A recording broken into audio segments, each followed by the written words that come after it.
Welcome to Everyday Infertility. This is your host, Savannah Keys. I am joined by my best friend of 15 years, Caitlin Pfeiffer. And in today's episode, we are going to be talking about pregnancy announcements, sharing your pregnancy with a friend going through infertility, and really all of the support and feelings that come with that. So get ready, and we're going to dive in. So for those of you who have not listened to episode 4, where me and Caitlin talk about our history of our friendship and how, as a friend, Caitlin has supported my infertility and IVF journey, I really think that's probably a great episode to start because it'll give you some really great context. For a brief recap, me and Caitlin have been best friends for 15 years. Mm-hmm. We met in middle school. We were friends throughout high school. We actually lived together in college. We have been by each other's side for breakups, parents' divorce, weddings, engagements, like truly anything and everything that you can go through. So it was just natural that I threw infertility into the mix. Yep. But Caitlin married her husband in 2021, and you all had been dating for 6 years. 6 years. Mm-hmm. You and Andrew started dating very shortly after me and Drake. You guys started dating in, was it October of 2014? November. And we started dating in June of 2015. Yes. So me and Caitlin were living together. This boy, Andrew, starts coming around, and I had to put the test on him. I'm like, who are you? What are you doing in my house? What are you doing with my little sister? Like, no. I think it was 2 a.m. and you and Drake came home drunk from the bars, and you barged in my room, and you were like, who are you? I wanted to sniff this boy out. I'm like, A, are you good enough to be with her? 2, can you handle me? Because I'm going to be around for the rest of your life. Can he handle you? He matches you. He does. Caitlin, I just feel like me and Caitlin are yin and yang. But sometimes we are on the same yin, and sometimes we're on the same yang. So it is so funny that her husband and me are truly so much alike. When people ask, I like to say that you and Andrew are like the Rocky Road ice cream, and me and Drake are the vanilla ice cream. Oh my gosh, yes. Yeah. And it is so funny because you and Drake are both very nice, a little bit of people pleasers. You want to keep the peace. And me and Andrew will butt heads, all out argue. But at the end of the day, I'm like, love you like a brother. Yep. Yes. Oh my gosh, it's so funny. Yeah. So you and Andrew dated for 6-ish years. You got engaged literally as COVID struck the world. Yeah, the weekend that Texas shut down. That Saturday was the last Saturday. It was St. Patrick's Day. Yep. St. Patrick's Day weekend. We all went out one last time. Yep. And then a year later, the same week we were getting married, Texas lifted their mask mandate. Yes. So Caitlin and Andrew have been married for a little over a year now. Yeah. And I always knew that you all wanted to start trying for a baby at the year mark. That was, if you ask Andrew, he would probably say more 2-year mark. I wanted to try it at the year mark. And we did. And I'm going to cry already. And it was successful. Yes. And on a beautiful 1-year wedding anniversary in Washington, D.C., they had a great time. You all actually, if this tells you how close we are, Caitlin invited me on this trip. I did.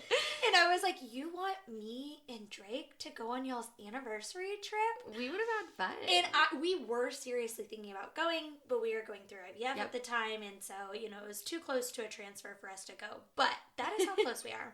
I could have been there for the conception of my goddaughter. You could have. So you guys, he was thinking more 2 years. You were thinking a year. So you obviously, I think I just, being completely blunt, I just got him drunk, and it just happened. I was about to say, you two obviously worked things out and decided on a year. So you all tried and got pregnant fairly quickly. Yes. 1 round of trying. Yes. Which we'll get into it, but it's funny when Caitlin shared with me that she was pregnant, I was like, you freaking got pregnant after one time! I think your exact words were, of course this would happen to you with two best friends going through IVF. Yes. And I was like, literally, of course. Yes. So, you find out you're pregnant. Mm-hmm. What goes through your mind? Well, it was April Fool's Day, and I remember I woke up that morning and I had shared something on Facebook about it was March 31st that I had shared this, and I was like, tomorrow's April Fool's Day, like don't make a joke out of like fake pregnancy tests, like people, like it was something along those lines, because I was supporting both of my best friends going through IVF. Yes. And I was just like, at that point in time, it was a very sensitive subject for me as well. And then that night, actually, I took a test, a 6-day early test, and it was positive. And I went to bed.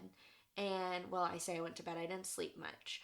I was at my dad's house. Andrew was at a baseball game with a friend, and I had gone to see my family for the weekend. And the next morning, I woke up, and I took another one.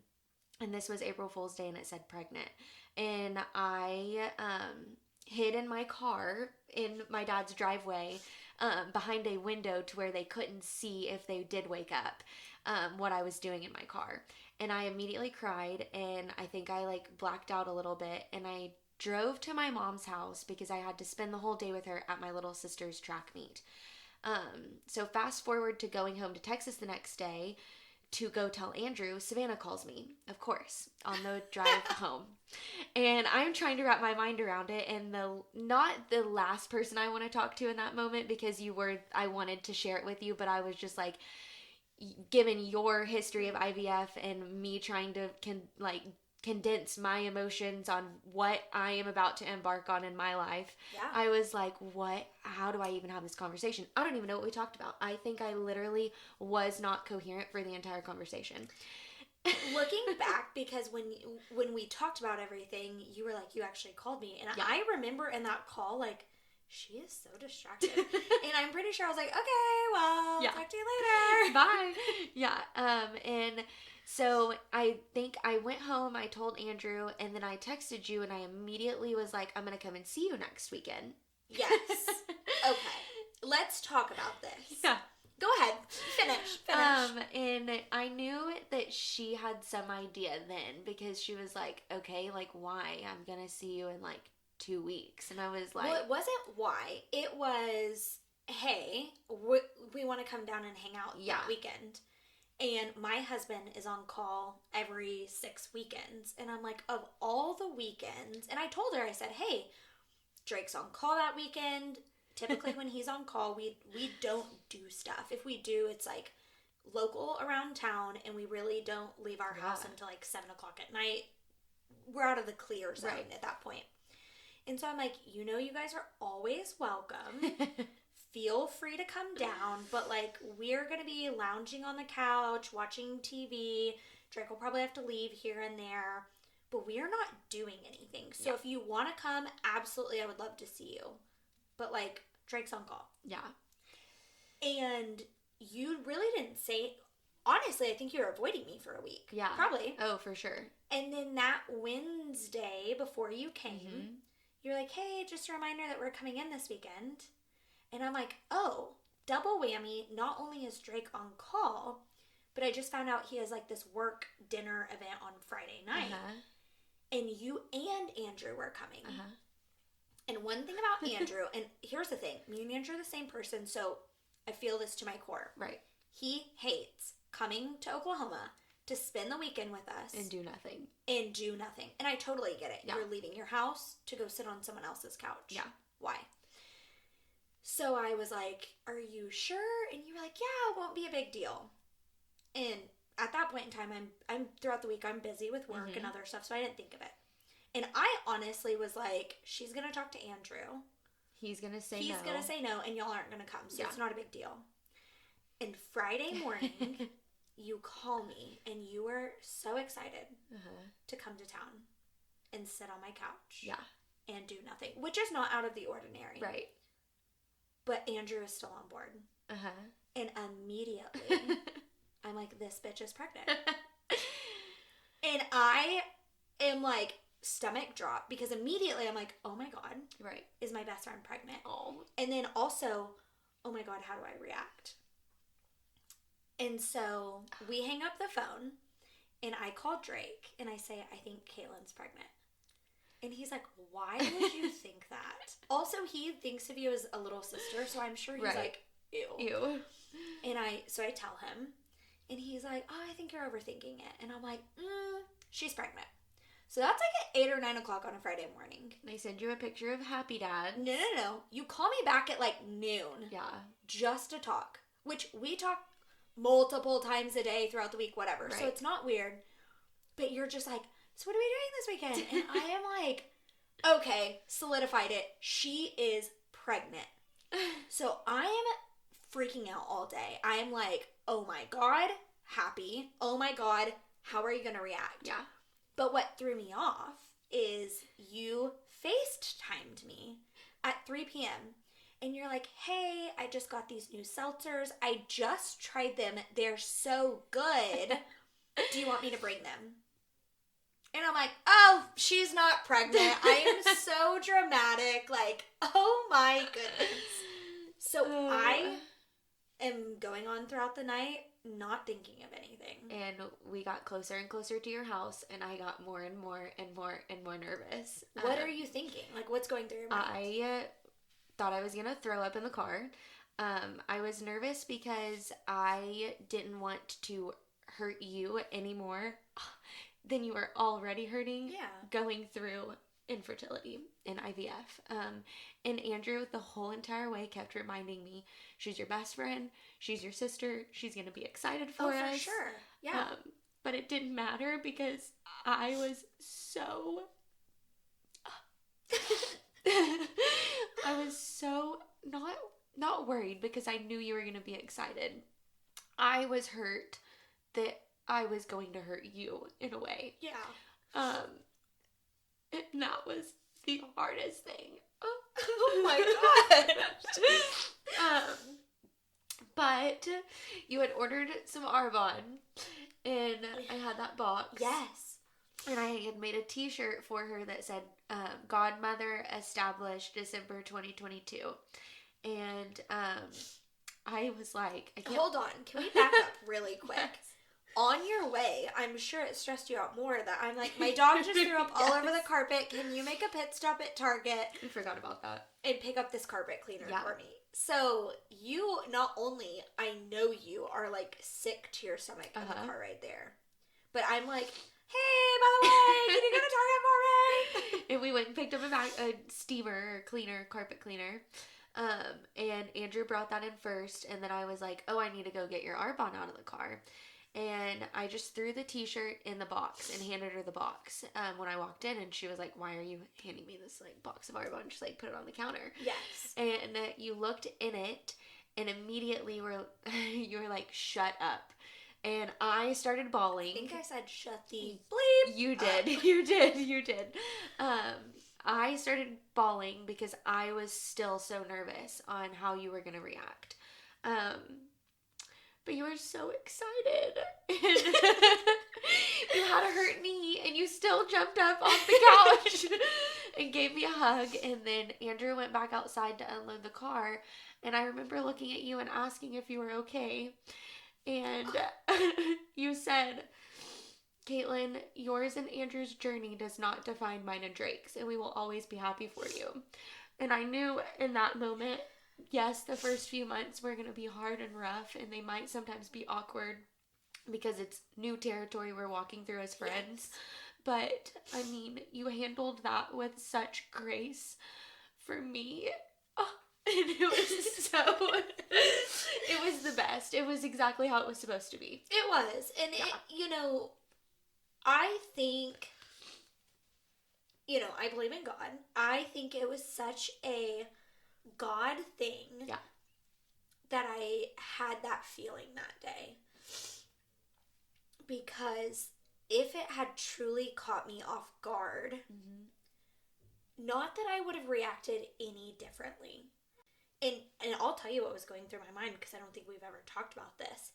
But I was like, whether she is or she isn't, this is a defining moment for you, Savannah. I'm like talking to myself. Because you were my closest friend to have told me they are pregnant during my infertility. I had friends throughout the time tell me, but not someone that I literally talk to every single day and see this often. So I'm having this talk with myself, and I'm like, this is a pivotal moment. This is something that you're going to deal with for who knows how long. My infertility journey hopefully is short, but what if it's 10 more years? Like, you are going to experience this so many more times. And you can take time, you can be upset, you can be sad, but this is your best friend. Like, this is someone I view as my sister. I mean, my family is your family, your family is my family. You are also happy for her, and genuinely, truly happy if this is what is happening. So we have to put those feelings aside and in a box for a minute, and we are going to be happy for you. Right. And that's not me forcing it, but it's like we talk about self-awareness. You have to be aware that this is also, and this is something I want to, share with others, is I understood how hard that probably was for you. Yeah. Being like, I am so happy. I want to share this news with my best friend who is going through something that you have no personal experience with. Right. And the news that I am so happy to share with her might make her upset. Yeah. And that's I mean, scary. like, it was terrifying. And I Googled, and I got on Instagram, and I got on Spotify again and listened to podcasts, and I toyed back and forth on, like, do I give her a heads up that, like, this is happening, or, like, do I just, like, do it in person? Because I mean, like, you hear people that go through, or that are going through infertility, and how they want to be told their friends are pregnant. Yeah. And it might look like a text, and just like, so they can be alone and digest that. But I knew deep down that, like, we're so close, and we've been friends for so long, that, like, and that I wanted you to be my child's godmother, that could not happen over text or a FaceTime. No, and I think that's a really great point, because I've had friends who did tell me with a text. Yeah. And I appreciated that. Yeah. Given my friendship with them, I appreciated the, hey, I want to reach out. I want to let you know in the next days, weeks, whatever, we are going to be announcing that we're pregnant. And I just wanted to let you know privately, so you had time to digest it. Yeah. And I appreciate that. I think you have a great point. It really depends on your friendship. And I don't want to say friendship level, but you are asking me to be your child's godmother. Yeah. I don't want that over a text. Right. I also think this is something that, you talk about me sharing with you that your journey is not me and Drake's journey. I believe that today. But you also, I don't know if you remember what you said afterwards, is you said something along the lines of, I'm going to cry. I just want you to know that I love you, and I know that you are hurting, and I just want you to know that it's okay if you go to sleep and cry tonight. Because, and this is you being like people pleaser, sweetest, biggest heart I know. You said, it's okay if you go to sleep crying tonight, because I'm going to be upstairs crying because I know how badly you want this.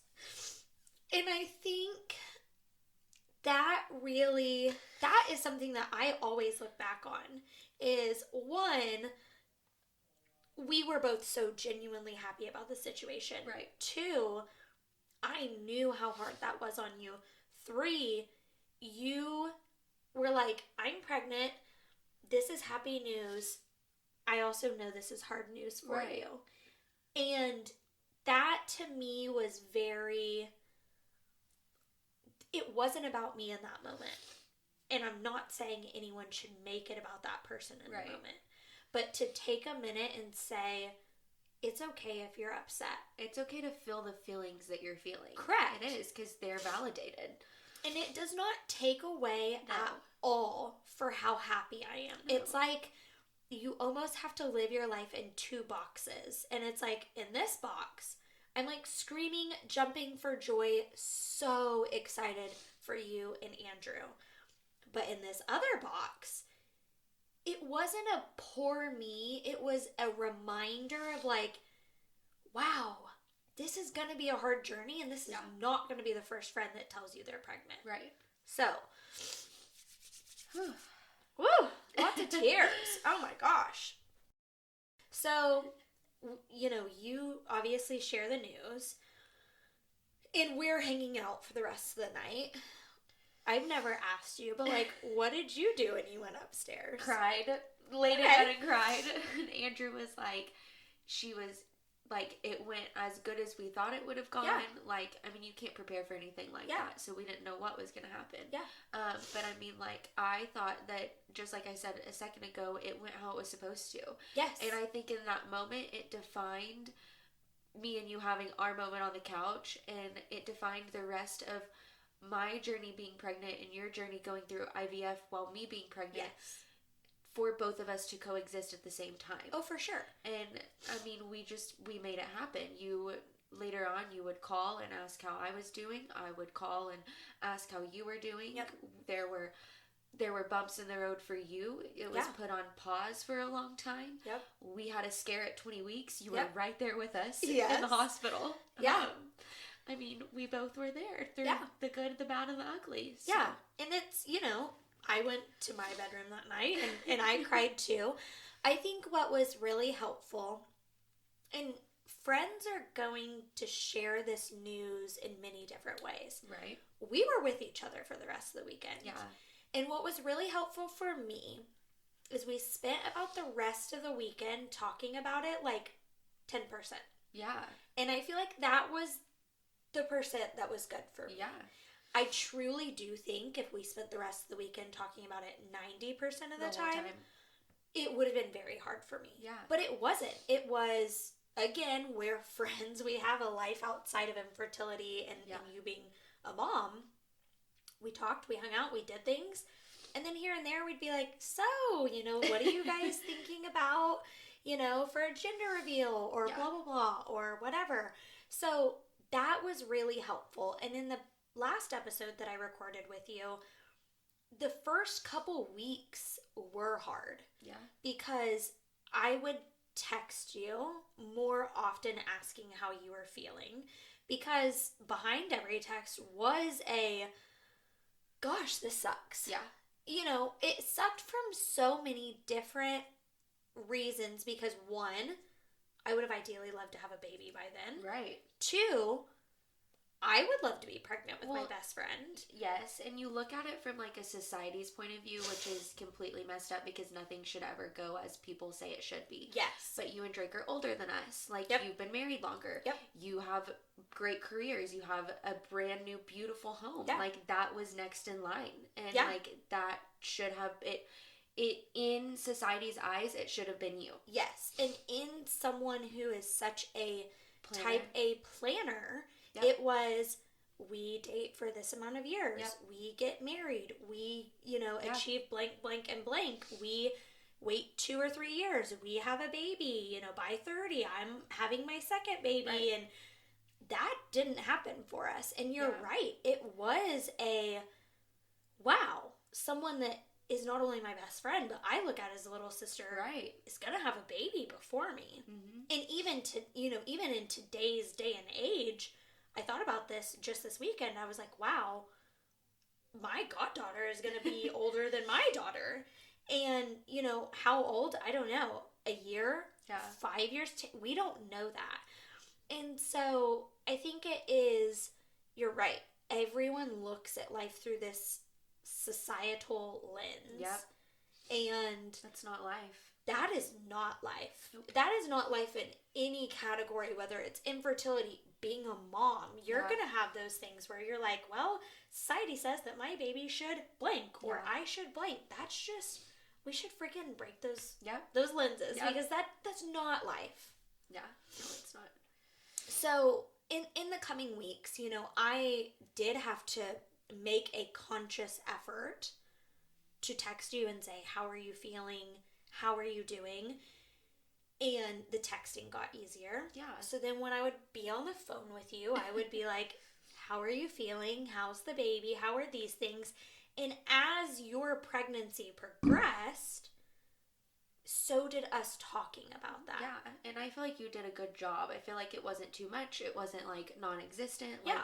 It was the perfect happy medium because, I mean, in those first weeks, it wasn't fun. I was very sick. Yeah. And just like it's not fun for you to talk about IVF all the time, I didn't want to be defined for in your eyes as she's pregnant, that's all I can talk to her about. Yes. And you bringing up that you're sick, you never ever, okay, maybe once or twice. Once, my gender reveal weekend, it was bad. Complained that you were sick or felt bad or this hurt or this ached. And that is something almost every single person going through infertility, they don't want to hear a pregnant person because complain. you would take a bullet to feel that pain or Correct. to throw up that one time. Correct. Yeah. And so that is kind of my PSA is if you are a friend in this situation, find anyone else. Yep. And I don't mean it in a bad way of like, oh, go complain to your other friends. Right. But it's a little bit of a read the room situation of like, hey, I'm so happy for you. I'm here to support you. I don't want to hear about the negative sides of your pregnancy. And that is me protecting myself. Not that I didn't care that you weren't sick. Right. Not that I didn't want to hear about your aches and pains and all of that. It was for me, and this goes for anyone. I see social media posts. Yep. You see stuff in movies, and it's pregnant women or people with kids complaining. And I'm sure it doesn't feel like a complaint being in their shoes, but like, oh gosh, I threw up for 12 weeks. It was the worst thing ever. And it's like, I would throw up for 40 weeks. Yeah. And I would not complain once. You would throw up afterwards too. Yes. Just to have that. Yes. Yeah. And it's like, even in today's age, people are like, oh, my kids. And it's like, there are people out there who would literally give up everything. Yep. And do, because this isn't cheap. Yeah. People are literally gambling with their life savings to have a shot. Yep. And so it is a slap in the face to hear that. And so I understand that you had times where you didn't feel good and things were uncomfortable. And I know that you had those conversations with other people. Yeah. And I appreciate that. Yeah. So for you, how... And I commend you. You were amazing at that. But how did you keep that in the back of your head? I mean, I'm not going to say that it was easy because you're my go-to person. I call you about everything. Yeah. So to be like, oh, it was just easy to kind of throw you to the side and talk to my mom about it or something. Yeah. I mean, it was just a conscious decision, just being aware that I would have to be instead of clicking on your name right there, I'd be like, oh, mom, or oh, so-and-so, or whoever it was. And it was, I mentioned in the beginning it was easier to text you and ask. We still talked on the phone every day. Yeah. And then as time goes on, on the phone, I would be like, how are you feeling? How are things? What's going on with the baby? By the end of it, I think it just got easier for both of us. Yeah. And so I'm not saying for 40 weeks you didn't ever say, oh, I don't feel good. Right. Or for 40 weeks I wasn't like, how are you feeling? Truly open up to me. It came with time of me not, I don't even know how to explain it because it wasn't an accepting thing. It was just me, I don't want to say putting my emotions aside easy. I don't actually know how to explain it. I don't either. I think it just became natural, just like anything Yes. does. Like it just became, it wasn't forced, and I think because we both didn't force it is why it became so natural. Yes. And I think even probably the first time or two that, and I say first time or two, it was probably well into your pregnancy that I think I asked you one time, like, how do you feel? And you're like, I'm still sick. Yeah. And at that moment, I was like, this doesn't feel like a complaint. Right. It was kind of the open-ended question of like, how are you? You say like, oh, I had a shitty day. It's like, oh, well, tell me about it. Right. I was like, how are you feeling? You were like, I'm still sick. I threw up or something. Yeah. And I remember being like, oh, what's going on? And so it was like, as time went on, we shared more about that. Right. But as someone who's in the infertility shoes, the support has to go both ways. Yep. And I had to consciously in the beginning remind myself to ask you.